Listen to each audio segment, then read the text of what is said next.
Good evening, everyone. Welcome to Show and Tell. We are here live at Social Medium in beautiful West Hills, California on Saturday night. And we have a small but mighty group of presenters today. My name is DJ. You can find me here hosting the Electronics Club every Thursday from 7 to 9. But we'll talk more about that later because right now I'm here to introduce Willie Pena and his Show and Tell. So take it away, Willie. All right, thank you for having me. I'm going to just shout out my sponsor, Destiny's Sticker Factory. She made that for me today with this amazing little device that has a thermal heat thing, and I just love it. So anyway, so today I'm going to talk about AI. In particular, take notes because we're going to dive right into learning flow fields and attention for controllable person image generation. Sounds horrible, and I'm kidding. It's actually called LEFA. I don't know why they have such a complicated scientific name. But I'm gonna show you basically 3 to 4 tools that I'm using and exploring and experimenting with because I've gone fully into AI content creation recently. My logic behind this is that back in 93, 94, when I was in my early 20s, I'm aging myself, the internet was this brand new thing, the web was this brand new thing, and I was like, oh yeah, I'll learn how to build websites and I'll learn CSS and HTML later. And later never came. So I'm like, right now AI is going to take over literally everything. So I want to get in on the ground floor and learn it all so I can be prepared for what's coming.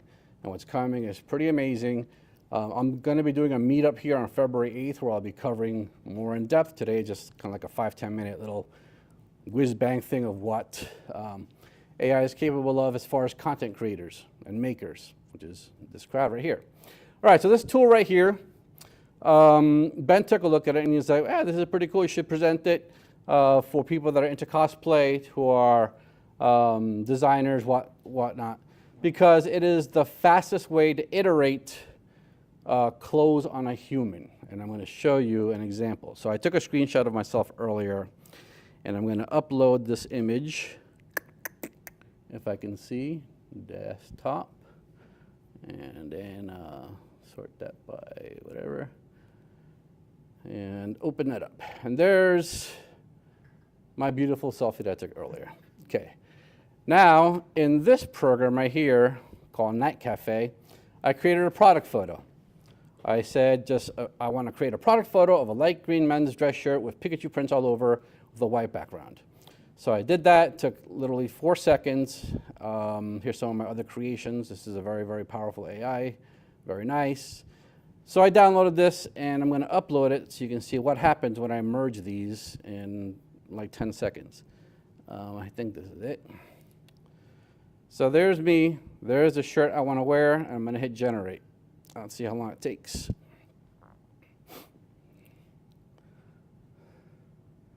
Bam. So I'm now wearing the shirt that I designed in an AI tool, and that would have taken me at least half an hour, 45 minutes in Photoshop, including liquefied tools and all this kind of stuff. It would have been a nightmare. I'm going to show you, let's say you're just shopping, you want to go to Amazon and let's say men's shirts. Let's pick something nice. Let's take this one. Just came up. And right click, save image as, I'm going to call it America. And let's see what this thing will do when I just go here, get rid of that, click to upload. Where's America? Let's see how it does.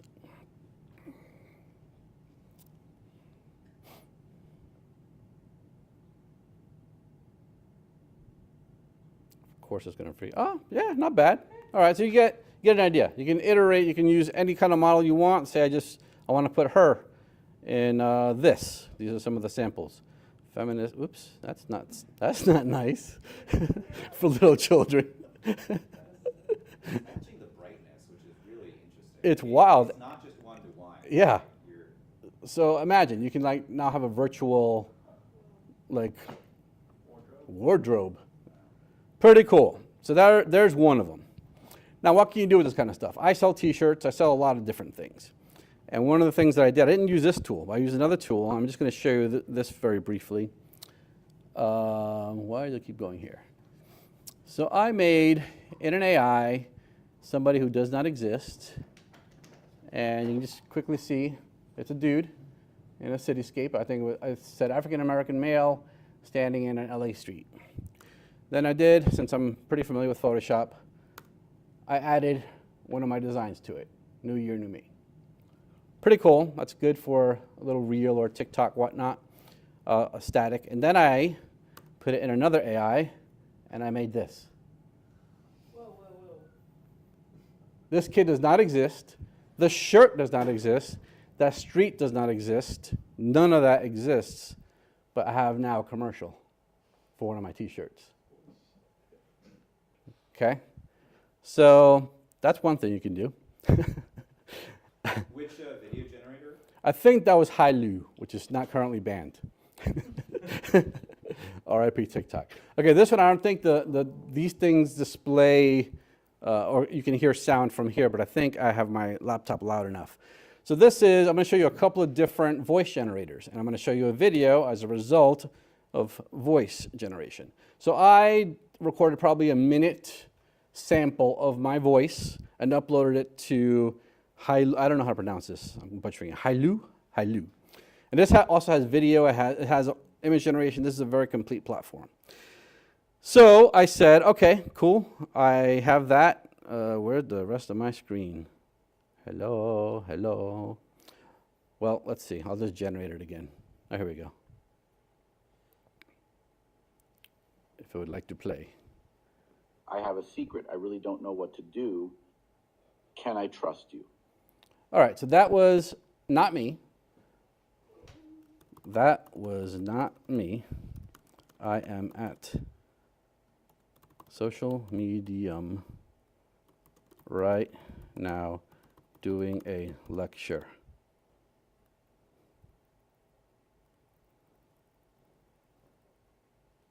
Are you not entertained? Let's generate this. What is that tag with the point? That gives a half That was second. not me. I am at social medium right now doing a lecture. Are you not entertained? So that's half-second pause. Half second pause. All right, so let's try the same prompt. Let's try another one. Here's another one. She sells, no, forget it. I like pie. Give me lots of pie right now, damn it. All right, let's see what happens with this particular voice generator.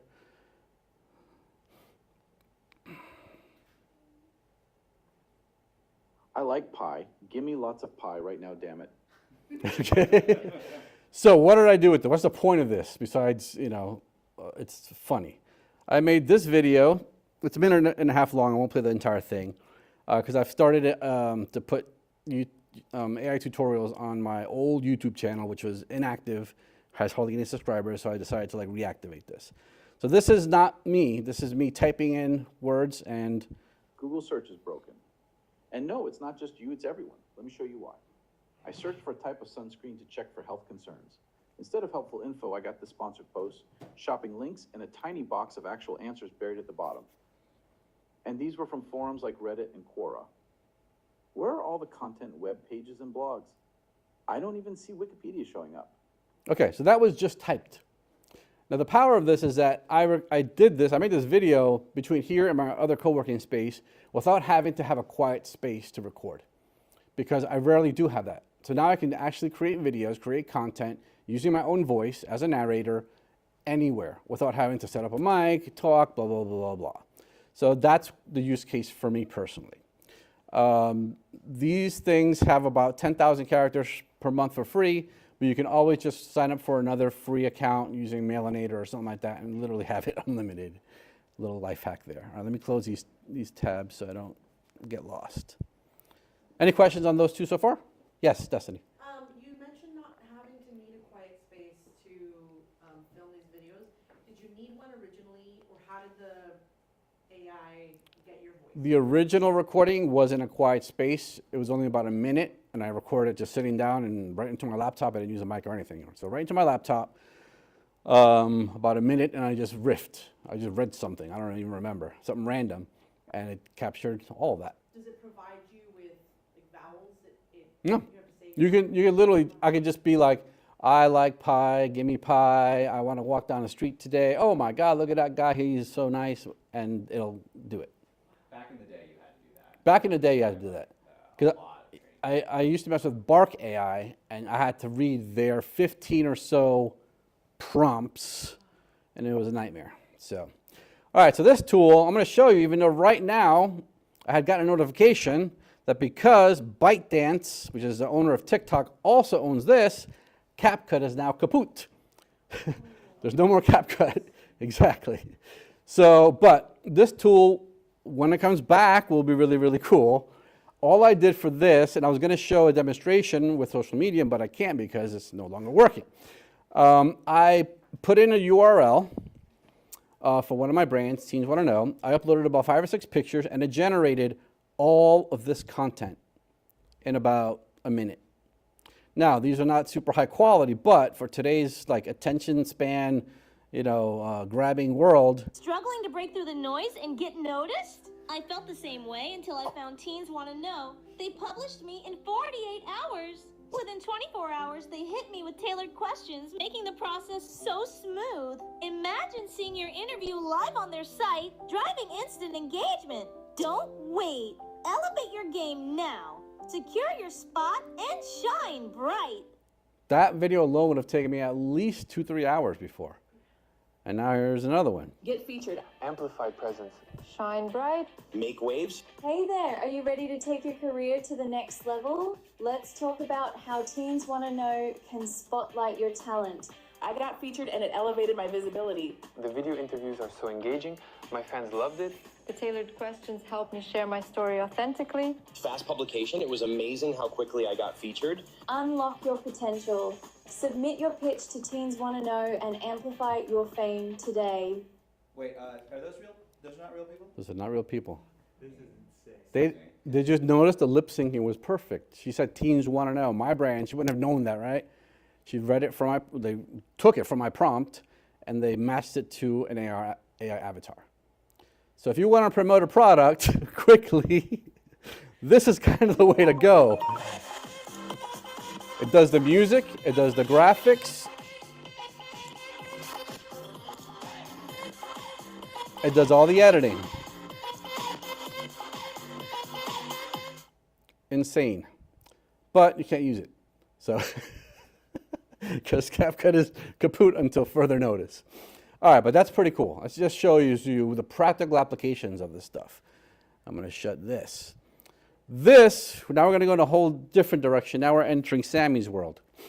I do not know how to code. Remember I said I didn't study CSS, HTML, let alone in Node.js and Next.js. It's a foreign language to me. But within a half an hour, I produced this quiz, which I'm going to eventually create more quizzes and develop it for my Teens Want to Know brand. And it works. So this is just a teen quiz for teenage girls to figure out how stylish are you, a little piece of viral content. So you go through, you go wada bing, bada boom, you answer your questions, what's your favorite place to shop? All right, I'm just gonna go through real quick for the sake of time, just whatever. And then before I press the see results, I didn't write the questions, I didn't write the choices. I did some of the styling, but my styling was like, make it pink. That was it. Got to pick thing, and then boom. Right? So I calculated it. It popped out an image that it also created. It reached out via API, went to, I think, what's the Google one that they use? Gemini? Yeah, but the image, Dolly. I went out to Dolly, created these 4 or 5 images, and created this little thing. So what would have taken a developer, well, it would have cost me probably a couple of grand, and a developer, a couple of days to do, maybe a day if they're good, I did it in half an hour. with no coding skills whatsoever. This is what I used. It's called Cursor AI. Okay. And I'm going to show you another thing that I did. And let's see if I remember the thing. I got to hit Control C.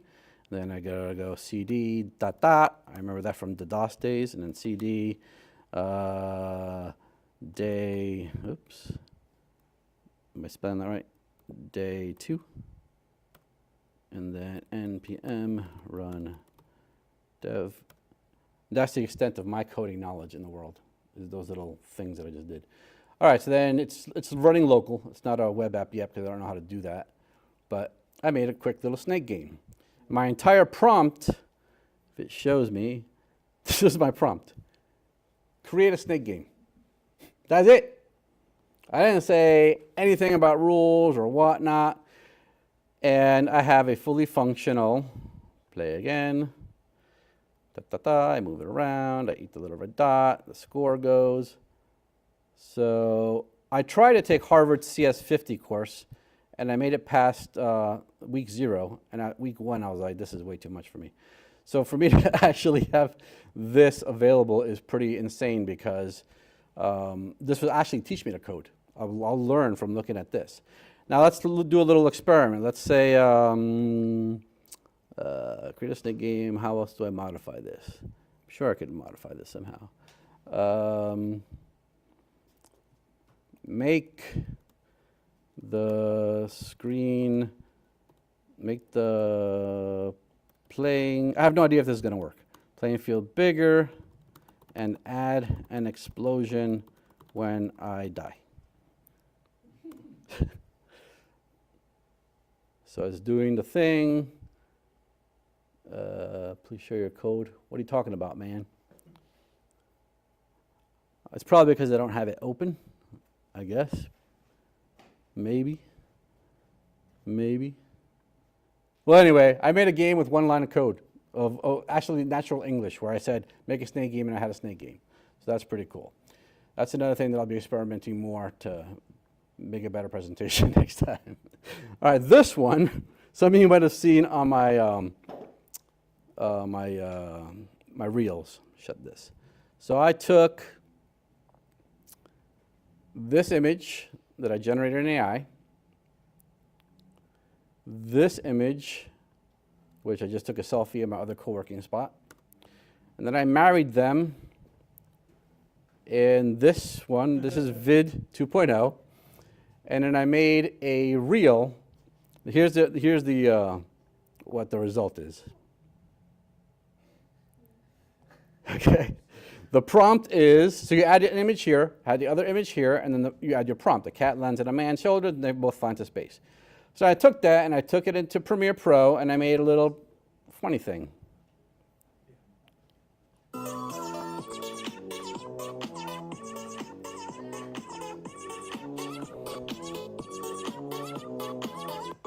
That seems very stupid, right? It is very stupid. But the whole thing is grabbing attention.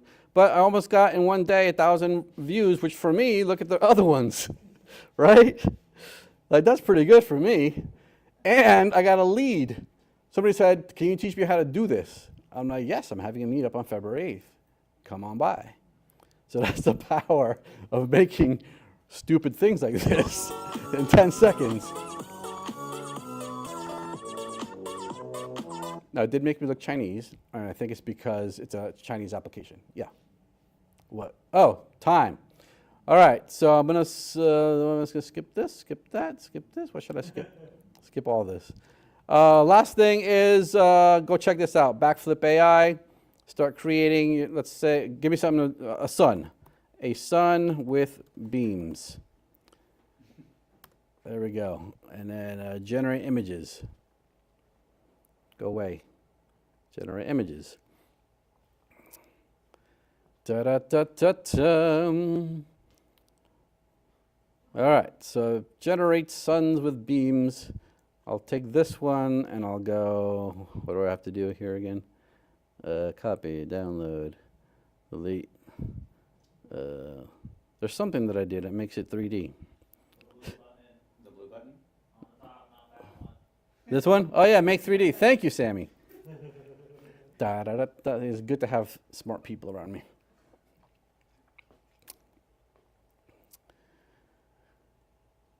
So the point of this one is if you want to make a 3D model and you want a quick thing that you can now edit, there you go.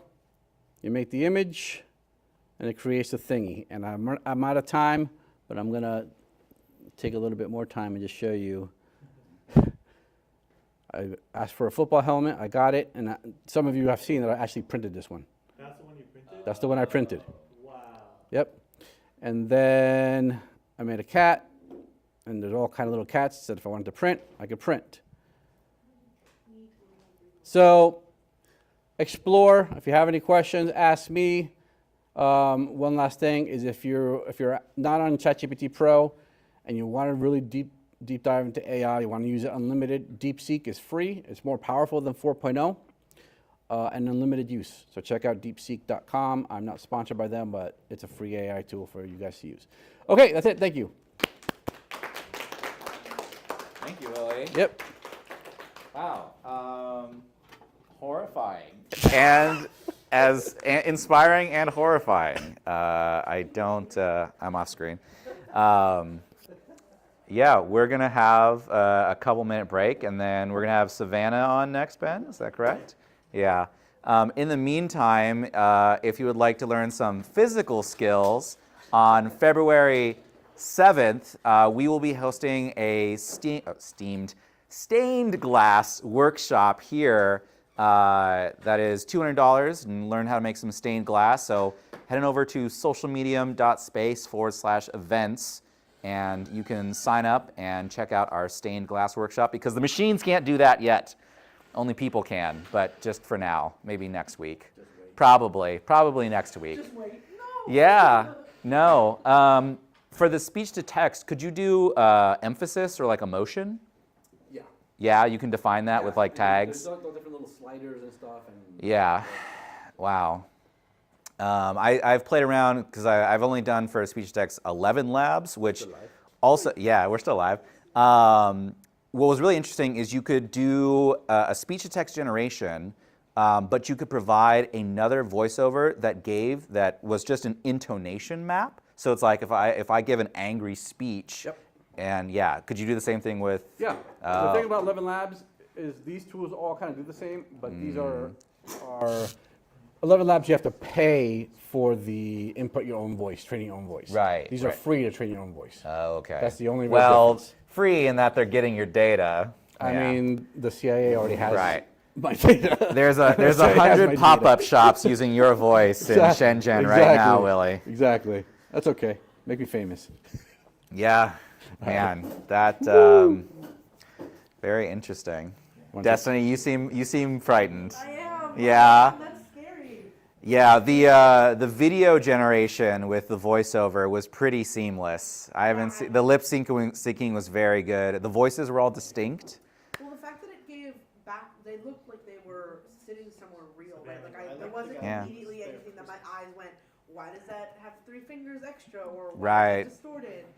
Yeah. It makes me want to throw up. It's so scary because Willie, I know you're not like an evil overlord doing this for evil things, but it's so easy, and I mean like easy, Effortless. for someone to go and do something not good with that, you know? Yeah. And I want to believe that people will do Well- good with it. People will do evil, But- absolutely. But people will also do good. That's the way of the world. Right. Yeah. I think the thing for me is more the quality. It's just like I'm worried about the quality of things when people can, if like right now, it takes time to make things, but you'll also have that quality when you take that time. Whereas with the AI, the amount of time you save, it's like better to take 5 seconds to get C products than to take 3 hours to make an A product. Whereas before it was like, do I take 3 hours to make an A product or 2 hours to make a B product? I'm going to choose that C product with 5 seconds over 3 hours to Right. or even 2 Yeah. hours for a B Yeah, but the product. market decides that. There's The gonna be market, way the more market C. right now is saying we want cheap, quick, attention-grabbing things. Yeah. Eventually, I think it'll shift because we're going to be all like Saturated. saturated with that. So it's going to be like oh, that's really high quality, it's really good, and we're gonna invest our attention to that. But there's also going to be so much more noise to compete with. Like, Right. So much.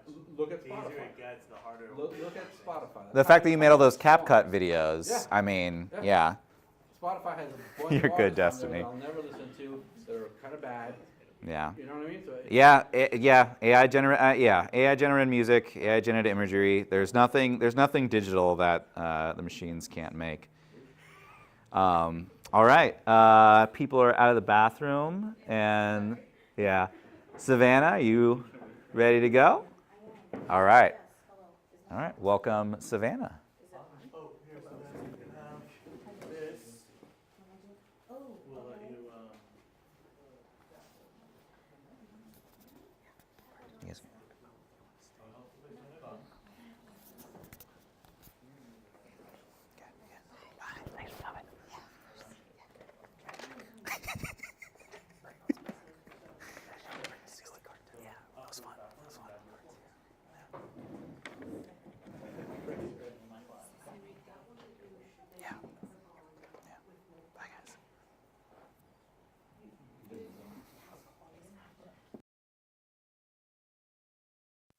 Don't curse. Oh, you're good, you're good. Very good. Okay, cool. Is that working? Yeah. Should I go up now? Okay. I know that the screen share was kind of funky. No, it's gonna work on yours. On Oh. Willie's, because he had some app open that was like copyright protection or whatever, so it wouldn't share his screen. But because this is all on the slideshow, it's fine. Okay, gotcha. Put this down. All right. Here I go. Should I go up? Yes, Or is that you're you? ready to. Okay. We're ready. Hello. Hello. Hello. Hi. Would you like to stand? I would love to stand. It makes me feel so official. Go this way a little. Oh, I can see myself. How's that been? Okay. Hello, everybody. I'm so sorry the lights are really bright, and I'm not a theater performer quite yet. But hello, I'm Savannah, and today I'm going to be holding a TED Talk because Ben said I could about something very important, very educational, and will leave you here more educated and more well-rounded as a person, of course. Do I just click forward? I can click forward from here. Is that my, oh. Yes, that's me. That's my name, by the way, my handle. Shout out to me. It's about Full House. And today I'm presenting about why Stephanie's the best sister in Full House. Yes. It's an opinion I feel like everyone who's seen Full House already has, but I am just going to educate you further, I feel like. Okay, I thought the laser was on, if there's a laser on here. And it's also based solely on my opinion, but I am correct. And what makes me qualified to be correct, if there's any technical things, just let me know. I'll stop. But what makes me qualified to be correct? I feel like collectively I have a PhD in Full House because I chronically rewatch this series all the time, several times a year. I own all of it on DVD, and no one owns DVDs anymore. And in my spare time, I am not kidding, not for clout, I looked up Full House trivia quizzes, and none of them were hard enough, so I gave up looking. And that's not being braggadocious, that's a dig on people who make quizzes and ask who are the three main characters as your first question. You're done. Too easy. But as a side note and a scholar, I could tell you that Fuller House is not canon, period, point blank, no questions accepted at this time. So has anyone not seen Full House? I had a full, okay, great, this slide is relevant. Who's in this house? Who's in this house? So in case you don't know the premise or you're unfamiliar with the people that I mentioned offhand today, we have Danny, Jesse, Joey. They're the three guys that raised the three girls. Danny's the dad, and he's mourning the loss of his wife who dies off camera, start of the show. And he brings in his brother-in-law and his best friend Joey to help raise his three kids. Oh, is that me? The cursor? Sorry. Okay, that's really fun. Okay. That is so, look, that's me. Oh, that's so fun, because I need that later. Okay. And then the three girls, DJ, Stephanie, and Michelle. Stephanie's the middle child and the queen that we're talking about today. And I put their ages there in case you're curious how old they are. I am that thorough. And the friends of the girls that are mentioned today, Kimmy and Gia. Kimmy is DJ, the older sister, her best friend and next door neighbor to the whole house. And then Gia is Stephanie's best friend that comes in the last two seasons, and she's question marked because Gia's really sketchy, and Gia gets Stephanie into a lot of shit, or a lot of stuff. So it's a question mark best friend. It's a friend of me. I didn't realize Joey was his best friend. I thought they were all brothers. Oh my gosh, I am teaching more than just one topic today. Whoa. Amazing. But yes, let's get started. Why is Stephanie the best sister? Well, mainly it's because she has the best personality. And let's be real, it's mainly because she's funny as heck. She is so funny. These are a few of my favorite jokes from Stephanie. There's this child that she goes to school with named Walter. He makes this perpetual duck face and he's adorable, but she does bully him. And she says, I'll invite him over for some soup and quackers. That's so funny. And then she's hanging up in she's dangling in a closet by a hook, and she's asked, what are you doing? And she says, just hanging around. Another good one, horoscope. What's that, Kimmy? A telescope that can only see your face?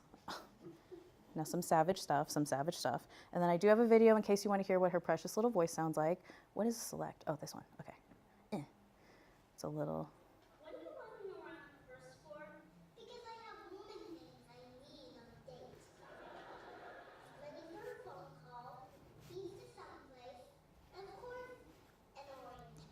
Now, if that is not a comedian, I don't know who is.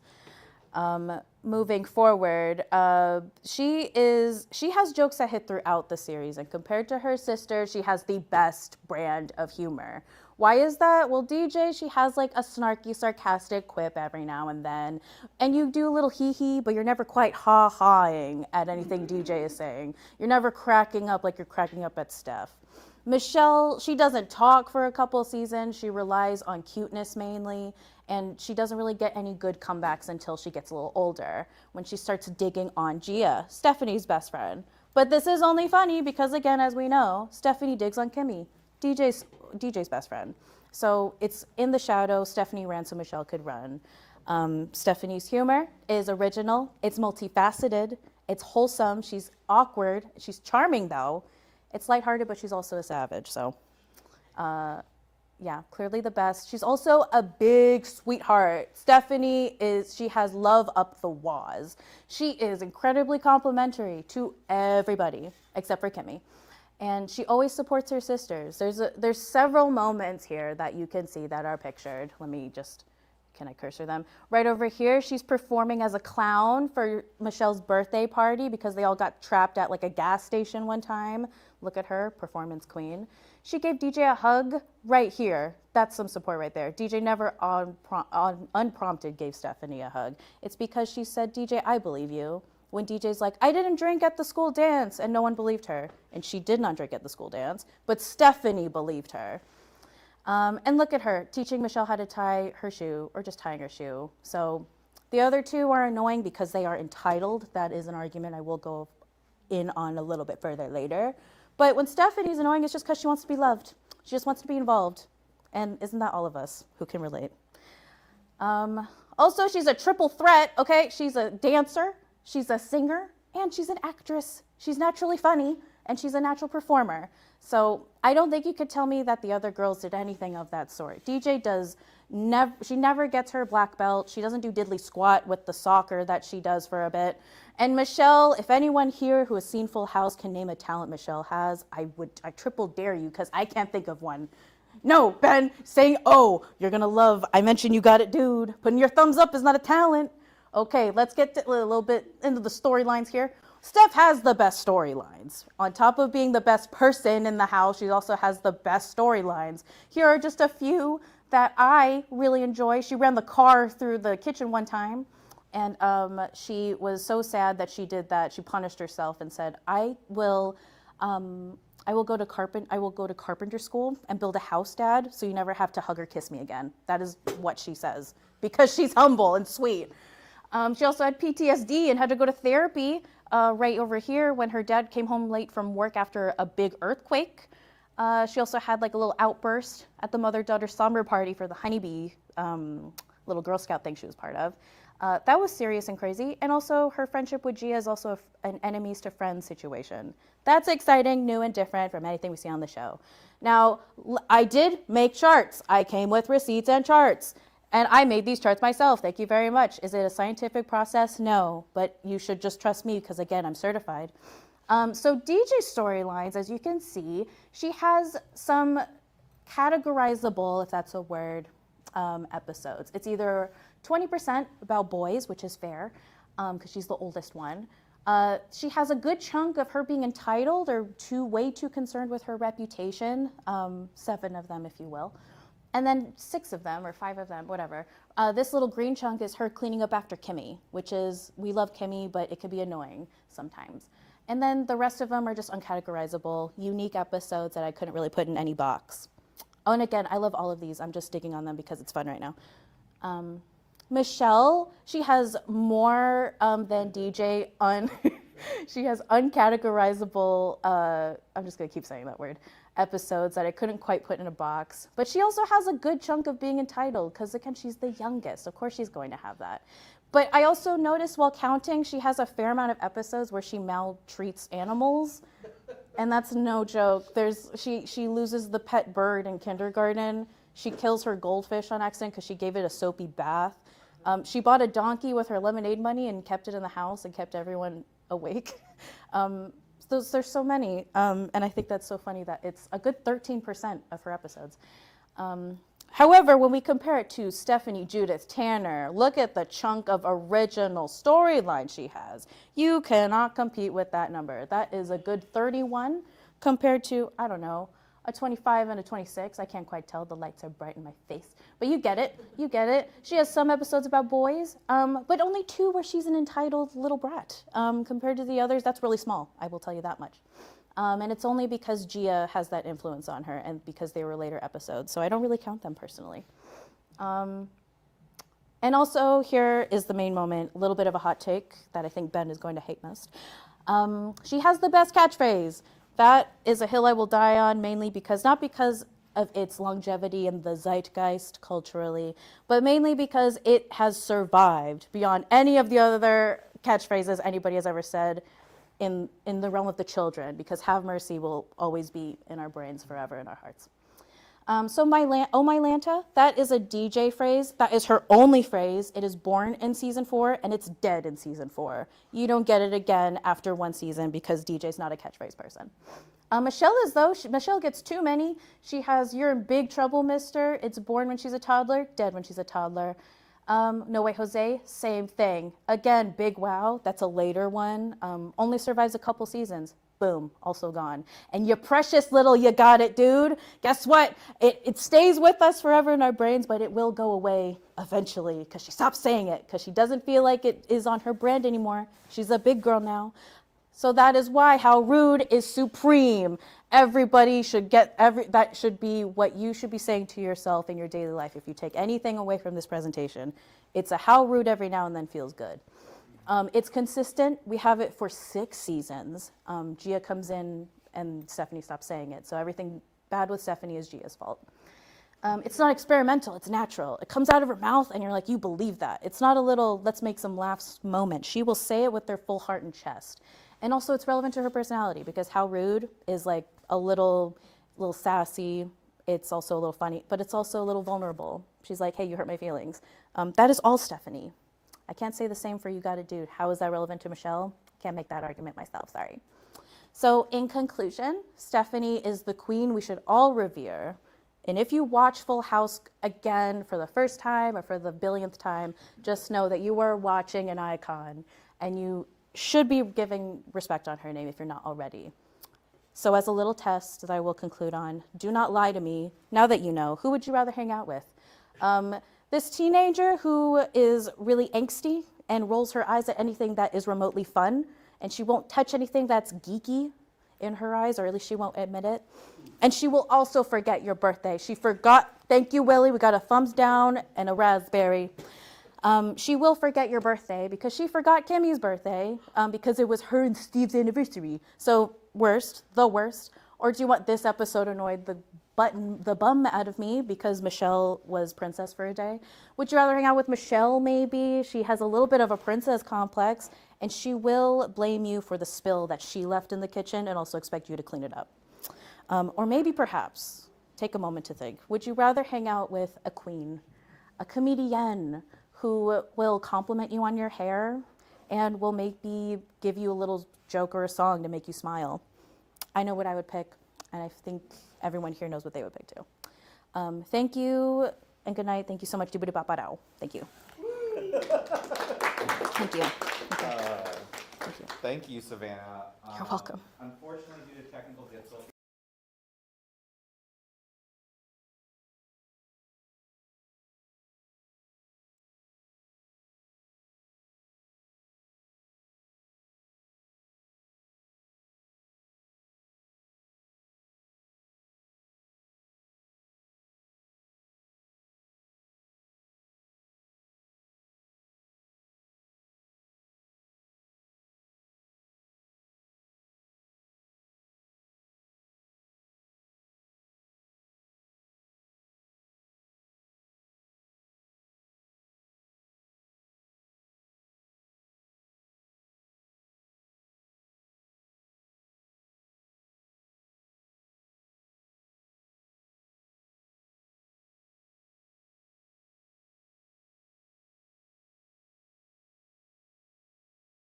and maybe find. So that's January 31st. As always, come and check us out at socialmedium.space/events to find out when and where things will be happening. Ben, I've already lost. Yes. We are having Ben as our third and final presenter, and we'll have him up here and just. Are you ready? Okay. He needs no introduction and no time. He's always ready. That's All right, cool. so please welcome Ben Bronson. Where did the pointer go? Sweet. Cool. I'll put this headphone down. All right. So there's a couple presentations. Oh, I want to reset that timer so I don't talk too long. There's a couple presentations I've wanted to do for a long time here. Instead, I'm going to do none of them. What happened is none of them were ready. So instead, what I'm going to do is I looked through the history of my presentations. One of the reasons why we do show and tell here, pretty much the reason why we do almost all of the events we do here, except for Cosplay Club, is there are things that I used to enjoy doing, especially when I was in school, and now I don't really get a chance to do those things anymore. So AV Club comes from when I used to make videos. Electronics Club, I used to take like after school programs. I used to do robotic stuff with the summer camp that I ran. And as an adult, you just don't get chances to do that anymore. And presentations is another thing that you just don't get to do anymore once you're an adult. So that's why we do these. And I used to make a lot of presentations, mostly for school. And this was one of them. It's loading. Okay, cool. So so what I did is I decided to go back and look through all my old presentations, and this is one of the presentations I originally gave in 2014. So the first few slides are just going to be a presentation. I literally don't remember what class or why I did this. It could have been for a class. It could have been for like a club event. It could have been for all sorts of things. But for now, oh, okay, cool. Sorry, trying to load my notes because I have notes that I wanted to read verbatim. But it doesn't work as well on a phone as I thought it would. Cool. What app are you using so we can publicly shame them? Yeah, well, I'm using Google Slides. I'm sure there's a way to see show speaker notes. There we go. Cool. So this is a presentation I originally gave in 2014, which I'm about to turn 30. So I was probably 19, 20. Math is hard. And yeah, it was just about boats. I was really into boats. I am still really into boats. I was really into a different type of boat, as we'll see soon. So yeah, here we go. What is a boat? That may sound like a stupid question to most of you, and yet I'm also reading this completely blind. I have not read any of my notes. I'm just reading it verbatim from what I wrote over 10 years ago. What are boats? That may sound like a stupid question to most of you, and yet I'm sure you all have varying answers. The technical answer is, tells me to click, a small vessel propelled on water by oars, sails, or an engine. However, I'm sure most of you have a specific image that comes to your mind. Whether it's an old rowboat from a Winslow Homer painting, your family's speedboat that's parked in your driveway, or that fancy yacht you went to for that one party one time. Maybe you think of something bigger, like the cruise ship that took your family to Hawaii for the week, or the Titanic before the iceberg. All of those are true to some extent, but that's not what I think. To me, a boat means pure happiness. Nice. So what makes a boat a happy place? The main aspect of boats that makes me happy is best articulated by my good friend, Captain Jack Sparrow. Basically, a boat means freedom. Wherever we want to go, we'll go. That's what a ship is, you know? It's not just a keel and a hull and a deck and sails. That's what a ship needs. But what a ship is, what the Black Pearl really is freedom. I'm not doing the voice. I probably did 10 years ago, but I'm, more mature. What's freedom when you're exhausted? My happiest moment when on a boat is the ease of which I fall asleep. I don't know if I have insomnia or if it's just a byproduct of my ADHD, but I have a very hard time falling asleep on land. However, for some reason, if it's rocking or the breeze, I sleep like a baby rock. I don't really understand that joke. Yeah.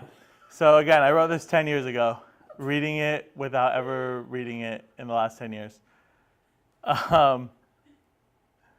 Friends. Yeah, I'm not sure. I think it was like whether the boat's rocking or the breeze, I sleep. I don't know. It was dumb. A rocking baby. Yeah. I also love the way a boat forces people to make friends. There's nowhere to hide when you're stuck on a small boat, on a small floating object surrounded by miles of water. This is not an experience I've ever had on a boat. None of my boat trips have ever looked anything even remotely like this. So now that you know how much I love boats, it should be no surprise when I tell you my ultimate dream is to live on a boat when I get older. And these are what I spent I specifically remember these. I think this is a Sunseeker 60 was the boat I wanted. It's a very nice, fancy yacht. You can see there's like a lounge outside. There's like a kitchen and bedrooms inside. I think it's the exact boat from the movie. I think I got it because it's very similar to the boat in the movie Sahara, which is one of my favorite movies of all time. Did not do well. It's Matthew McConaughey. It's basically like if Indiana Jones was a surfer, is the plot of that movie. Great movie, check it out, but this is the boat that they're on for a good chunk of it. Quick question, what qualifies a yacht? Because that looks like a very small boat in my mind. So one, it looks pretty small, but it's just like perspective. It's actually like a 60, I think it's like at least a 45, maybe 60-foot boat. But yeah, a yacht would be a pleasure craft. There's lots of boat definitions. I could do a separate PowerPoint on that. But a lot of them are kind of arbitrary. So like what makes a vegetable, right? So like a fruit is a scientific technical term, but vegetables are a culinary term, and it can be different for different people. So in terms of like maritime licensing, there's not really a separation. Usually they go by the weight and the length for like licensing. So you can, and then sometimes for the use. So you can do like a shipping freighter of this size or with this many people, or you can do a pleasure vessel with this many people or that many size. So for example, I, spoiler alert, am certified to sail the 7 seas on a sailboat, a single hull sailboat, up to 45 feet in length, for what's called bareboat chartering, which is basically I can sail up and down the coast, but I can't do ocean crossings. So wait, does that mean specifically you can't use a catamaran? Yeah, I'm not certified for a catamaran. That being said, boat certifications are not like car licenses. There is no, it's not checked by the DMV. It's usually, the way it works is there are some for like the bigger vessels that have to be approved by the Coast Guard, but for smaller vessels, it's kind of like, I say kind of like getting a first aid certification, right? It's not through the government, it's just an organization that approves it. And then employment and rental places will decide whether or not they want to hire you or rent you things based off of what certification you have from what company. So there's multiple companies that do certification. For sailing, it's mostly the ASA, American Sailing Association. That's who I did mine through. The most respected one. Yeah, it's like getting a first aid from Red Cross. Like it's the most respected. And so that's who I did mine through. And I got several things. But before I did that, so this is actually, I think, the end of my presentation. So this was, again, October 2014. And these were the boats I was daydreaming about in class during, I specifically remember during math class, which I failed twice because of this mostly.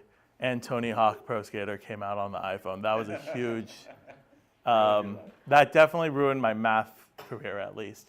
I would probably say Tony Hawk coming out on the iPhone is why I'm not an engineer today. Because that ruined my math, and then the math meant that I couldn't get into the classes I need to become an engineer. Anyway, this was actually in college. I spent the whole time just looking at boats and thinking about boats my freshman year. And then what happened is I ended up leaving that college and leaving the dorms where I was living kind of unexpectedly. And when I did, I needed a new place to live.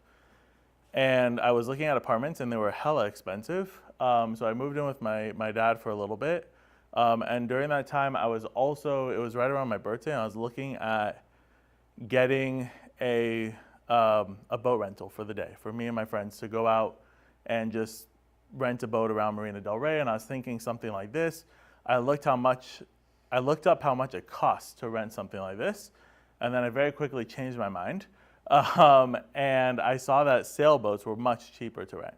And so I signed up for sailing classes for my birthday instead, because I couldn't get all my friends who were all in different colleges across the country to come together on one day anyway.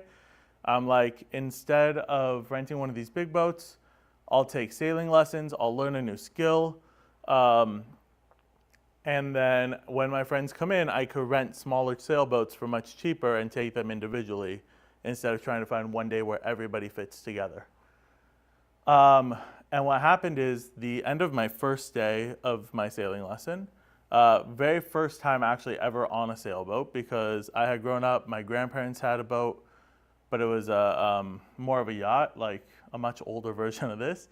And my very first time ever on a sailboat, I took the sailing lesson, and at the end of the class, the teacher asked everybody, why are you taking this class? What is it for? And I said, my hope is that someday, I was 20 at the time, so my hope is someday, maybe 10, 15 years from now, which is crazy that now is 10 years from now, but let's move past that.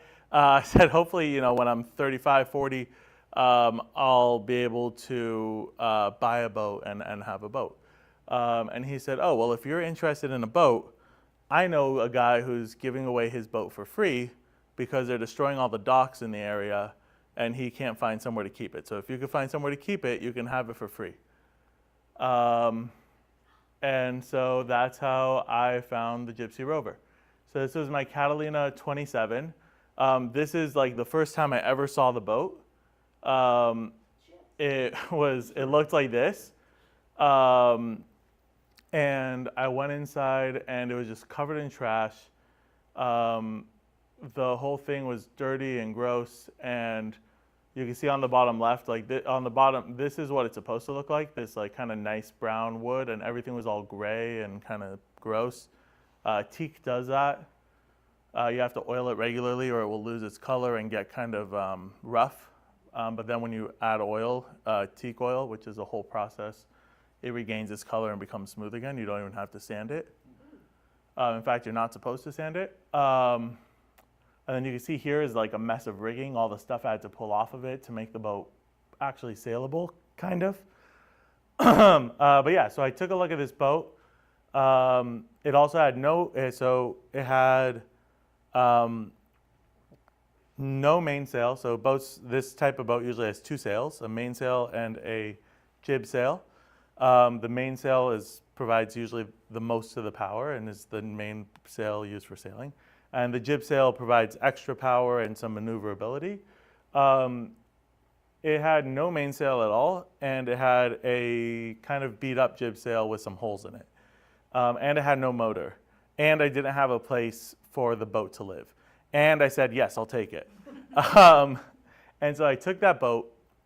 I had about, at the time, I think it was 7 days there was about 10 days from when the docks were getting destroyed. Or about 3 days from when the docks were getting destroyed. So I took the boat out of the docks. I couldn't find somewhere else to let it live permanently. But at Marina Del Rey, where this was, they have what are called like the rental slips, or the boat hotel, I call it. So right at the end of the park at Marina Del Rey, you can rent those slips for up to a week long. And it's for guest visitors to the area. So if you're like sailing up and down the coast, you can stay there.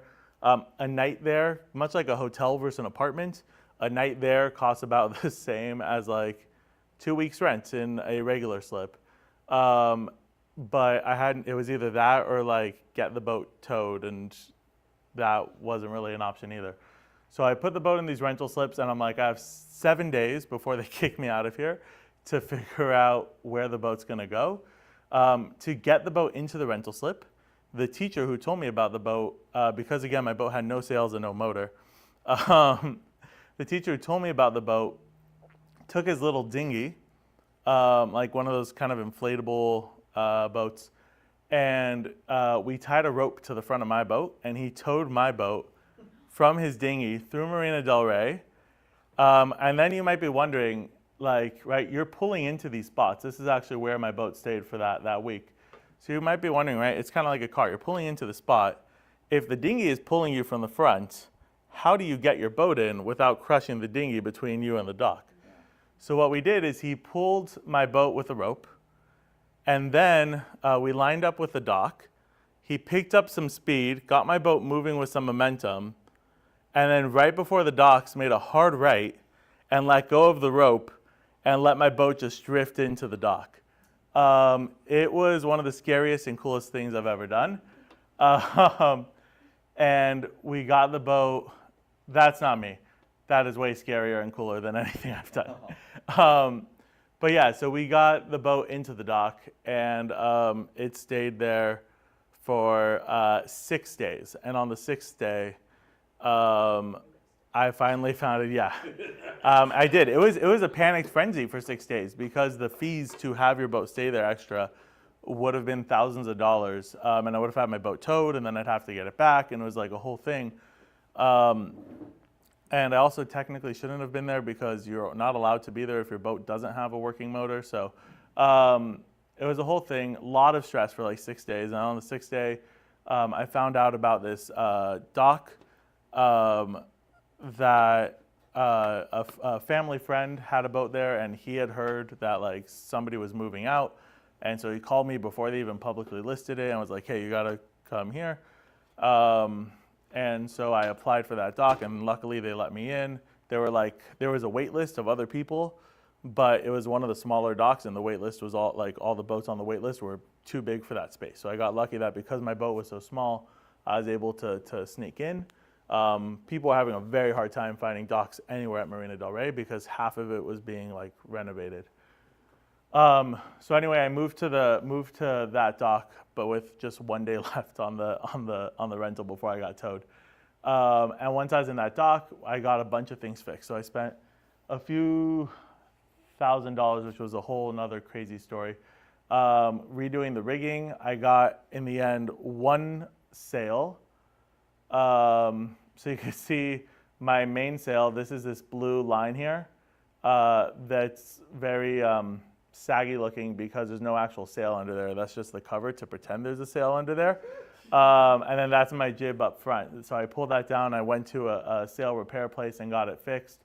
I cleaned up the inside so there were no more chips. That's the bed I slept in for about a year. It's like it's a triangle shape. It's called the V-berth. Is that at the bow or the stern?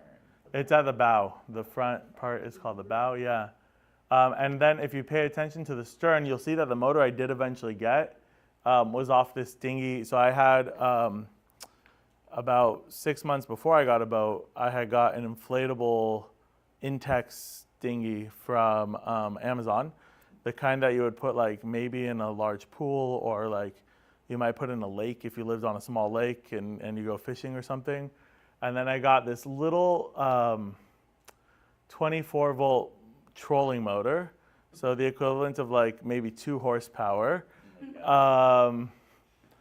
And I had that for my dinghy, and I was like, you know what, for now it's better than no motor. I'll put it on my boat as I try to find a motor. And that stayed there for 2 years. It's like a leaf blower. Yeah.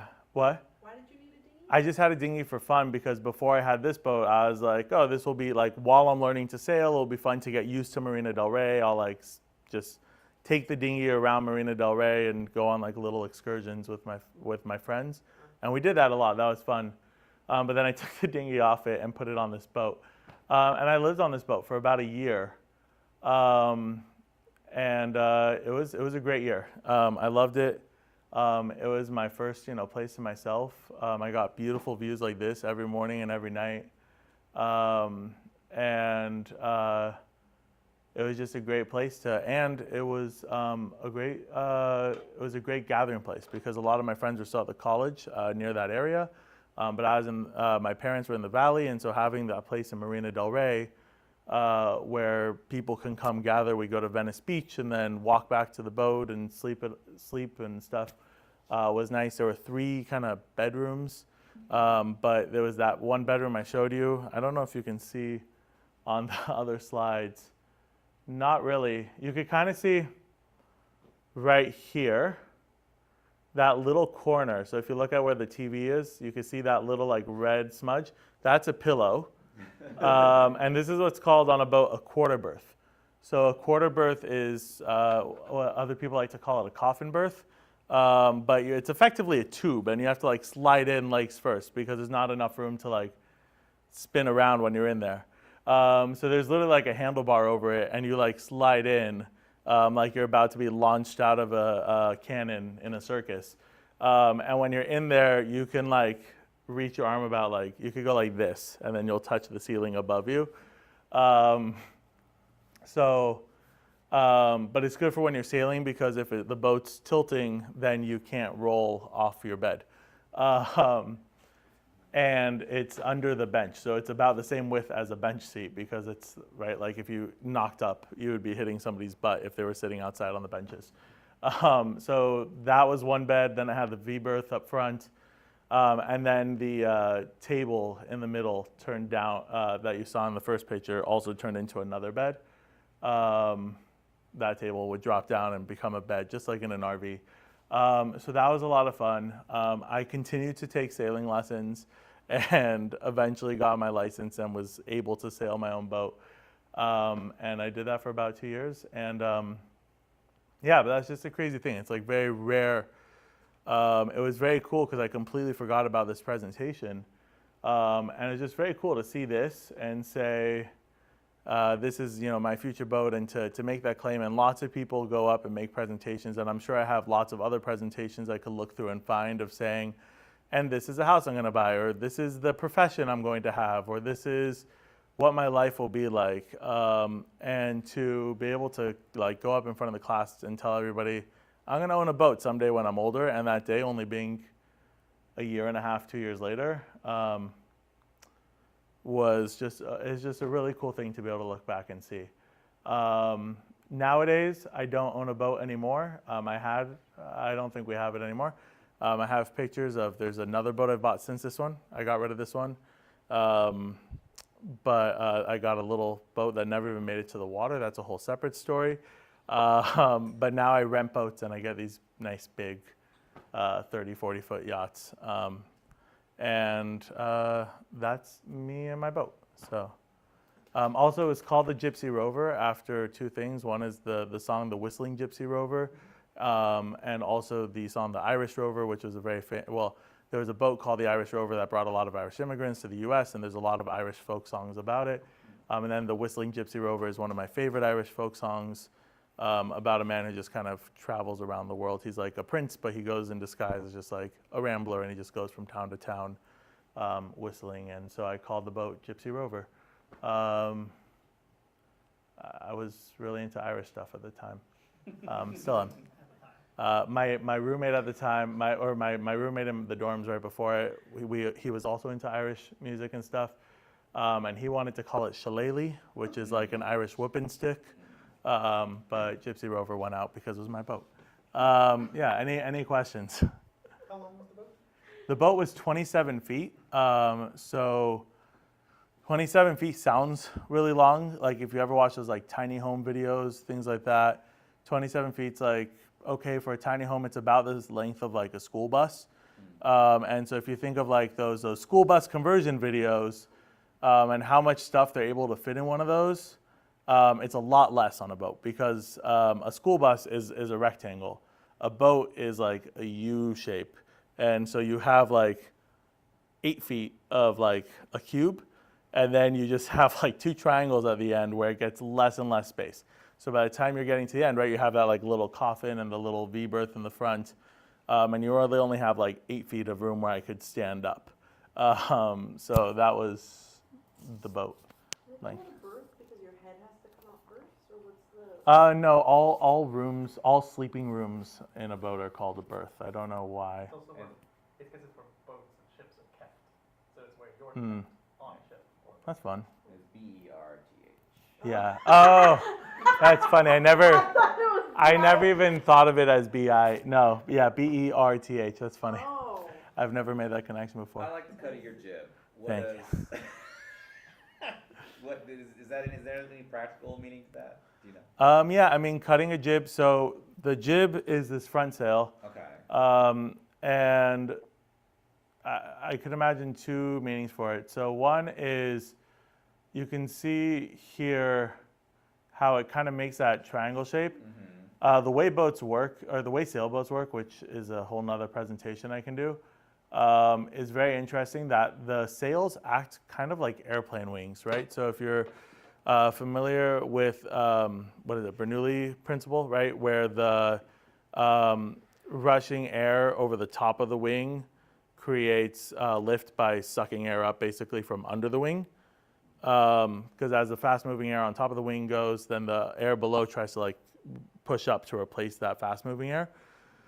Boats work the same way, but sideways. So the wind hitting it is actually going around it, and it has to have that kind of rounded shape. So if you just had a flat sail like you see in like a drawing of a boat, it actually won't, like the boat won't really move.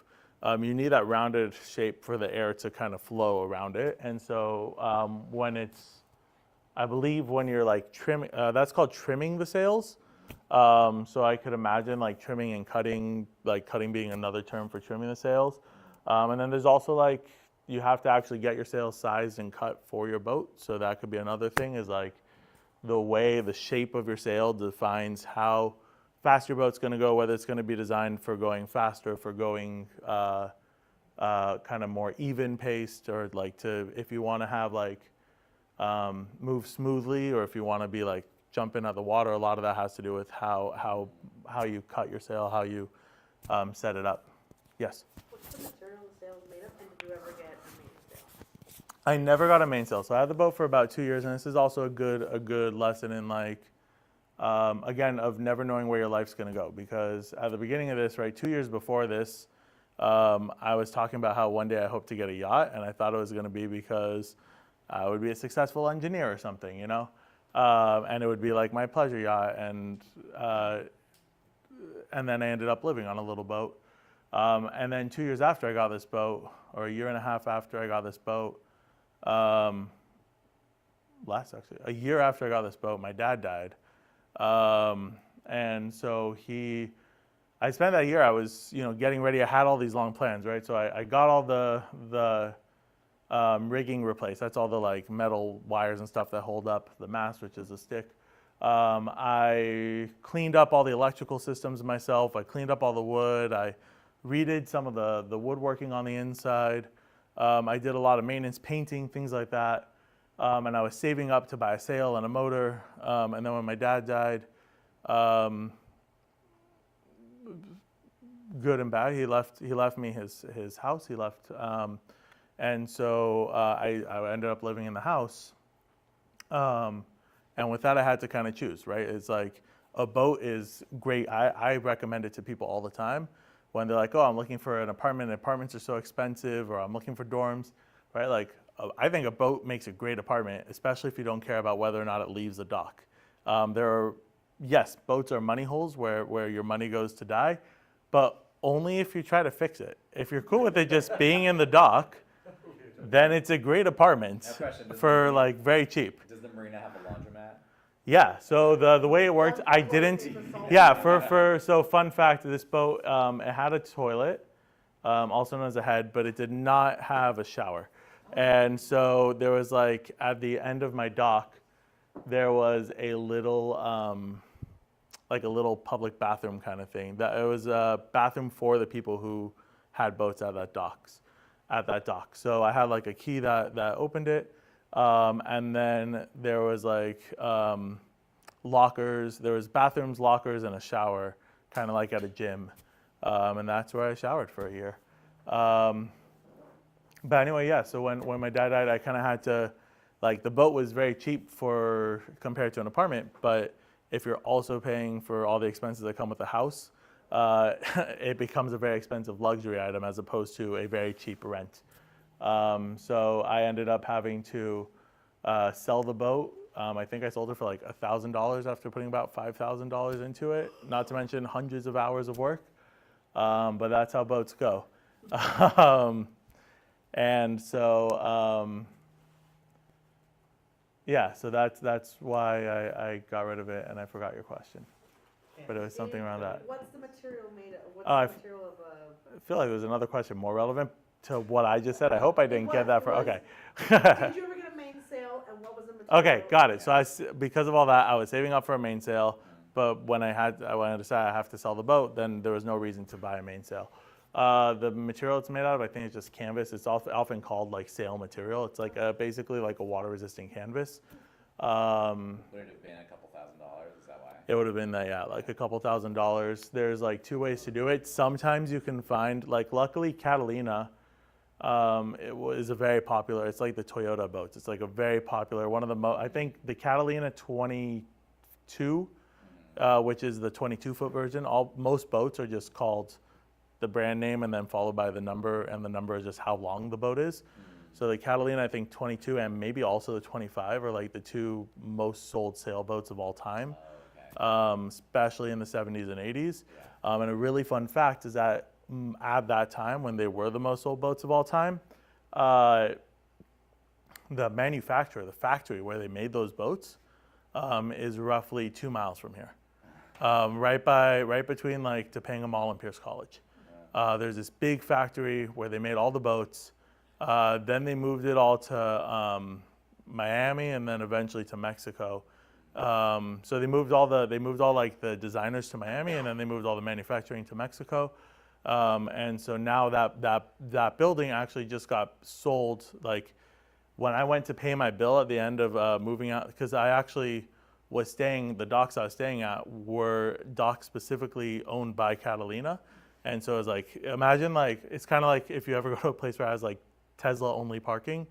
That's what it was like. It's like the only reason I was able to find a dock is because I happened to have a Catalina, and the Catalina docks had an empty slip, and they would only let people with Catalinas go in there.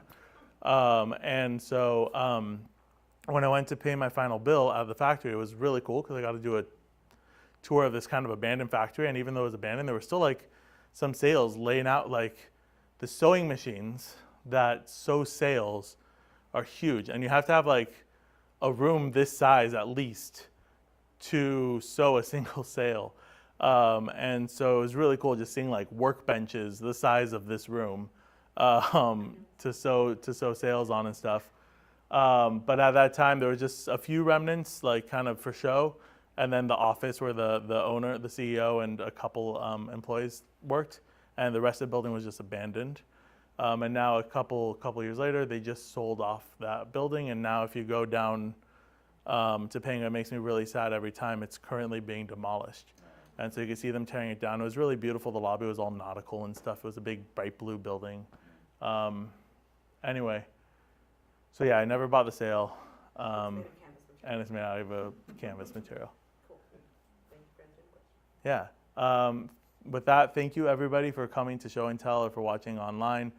So we're gonna get, but we had kind of a pause in this for the holidays and everybody was out of town and stuff. But now we're gonna be back to doing this the third Saturday of every month.